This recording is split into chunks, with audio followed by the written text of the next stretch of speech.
Of the four military services, the U.S. Marine Corps has always been the most aggressive and ready to fight. In combat, the Marine Corps always looks to speed up the time it takes to identify a target until the threat is neutralized. One way this is done is through the use of unmanned aerial vehicles, known to most people as drones. Little known to most people, the Marine Corps has maintained its own drones for over 2 decades. What some may find puzzling about the Marine Corps is that the Marine Corps has never owned a drone that's had its own weapons.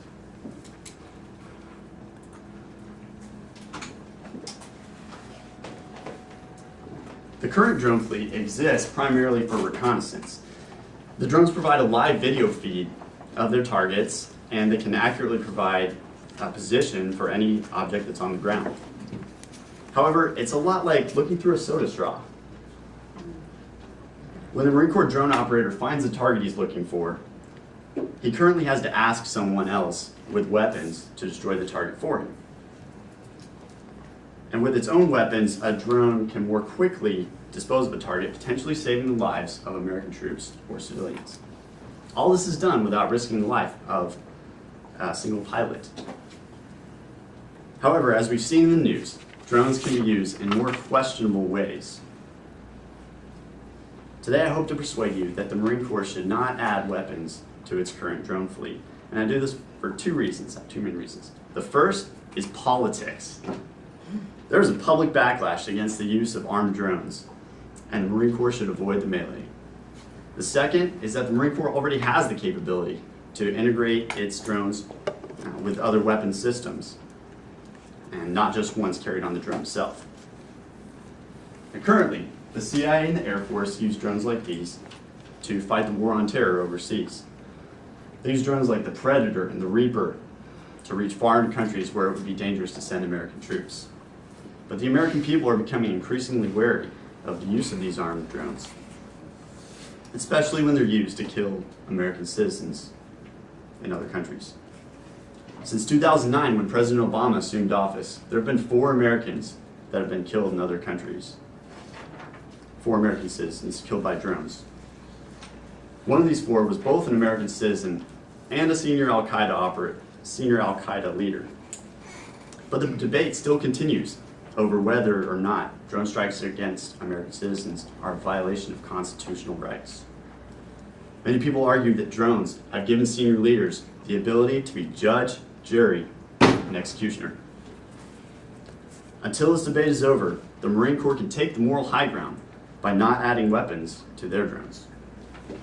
Now, am I saying the Marine Corps should avoid new capabilities like this? Absolutely not.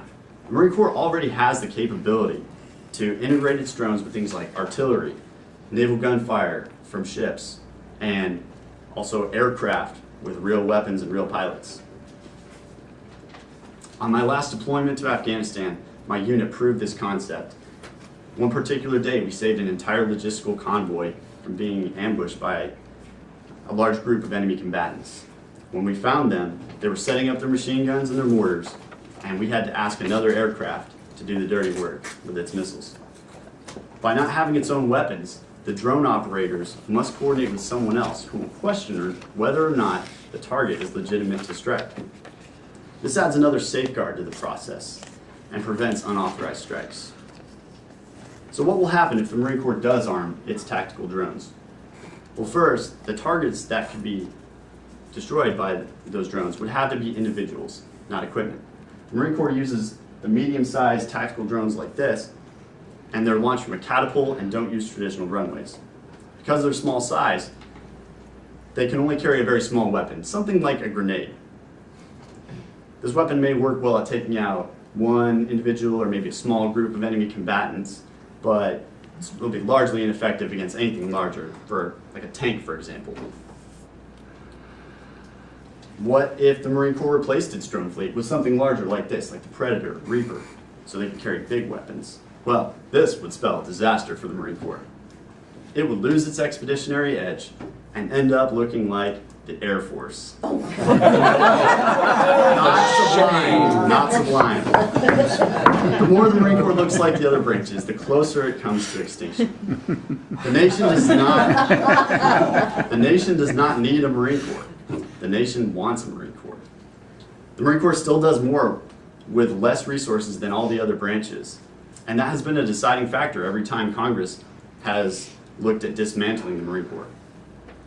With today's fiscal constraints, an expensive weapons program that makes the Marine Corps seem redundant may be an unwise move. Now, I've argued that the Marine Corps should avoid weaponizing its drone fleet for two main reasons. First, the debate over the use of armed drones as judge, jury, and executioner is far from over. And second, the Marine Corps already has the capability to bring accurate fires on an enemy, and to add weapons to the current fleet would be both inefficient and expensive in time of fiscal constraint. Instead, the Marine Corps should focus on its core capabilities of being a cheap, light, and aggressive force.